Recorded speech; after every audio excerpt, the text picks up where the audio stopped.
Hello students, maths for competitive exam part 16 question number 1 from percentage. Question में given है कि शिवम के पास कुछ मशीनें हैं जिनका मूल्य 2,19,700 है तथा उसके पास एक भूखंड भी है जिसका मूल्य जो है 1,33,100 रुपये है। यदि मशीन के मूल्य में 8 होल 1/3% की कमी तथा भूखंड के मूल्य में उतने ही प्रतिशत की वार्षिक वृद्धि हो तो कितने वर्षों के बाद दोनों के मूल्य समान हो जाएंगे। तो देखो, इसका हम सोल्व करते हैं क्वेश्चन को। वेरी इजी क्वेश्चन है। इसमें क्या कहता है कि जिसका जो मशीनें जो हैं उसकी जो मूल्य है वो है 2,19,700 रुपये।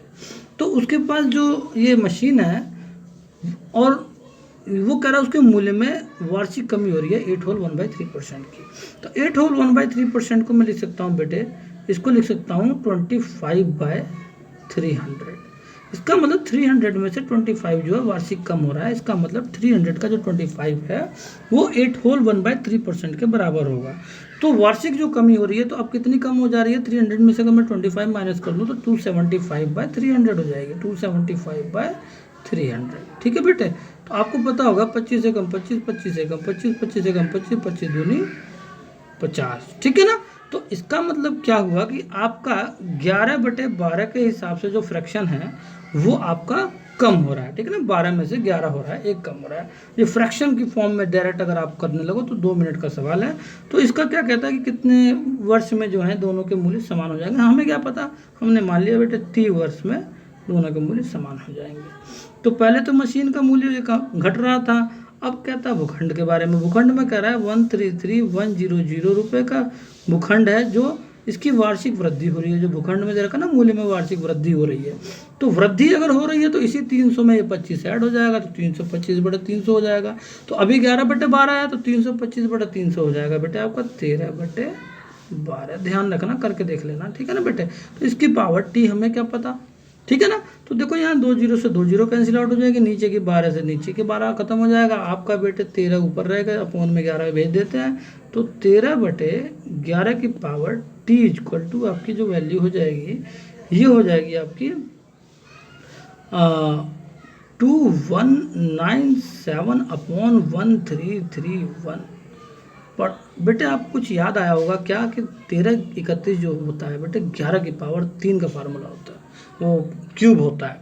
तो 2197 3 की पावर अगर 3 करोगे तो लास्ट में 7 आता है, तो आपको समझ में आ जाएगा कि ये 13 की ही पावर होगी 3, ठीक है ना। तो देखो यहाँ से टी की बेस इक्वल होगा हमारे, तो टी की वैल्यू हमारी क्या आ जाएगा 3 ईयर्स। तो वेरी इजी क्वेश्चन था। और option number C, next question देखते हैं। ऑप्शन नंबर सी इसका आंसर है 3 वर्ष।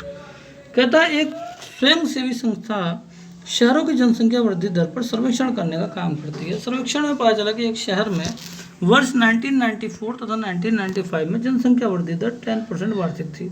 फिर 1996 और 1997 2 साल के लिए वृद्धि दर 20% हो गई, और कोई प्राकृतिक आपदा आने के कारण उसके जो वर्ष 1998 में जो है 5% लोगों की मृत्यु हो गई। यदि 1998 के अंत में जनसंख्या अगर इतनी रही हो तो 1994 के आरंभ में जनसंख्या क्या थी? तो आरंभ की जनसंख्या के बारे में तो हम जानते नहीं है, मैंने मान लिया आरंभ में जो जनसंख्या थी वो x थी, ठीक है।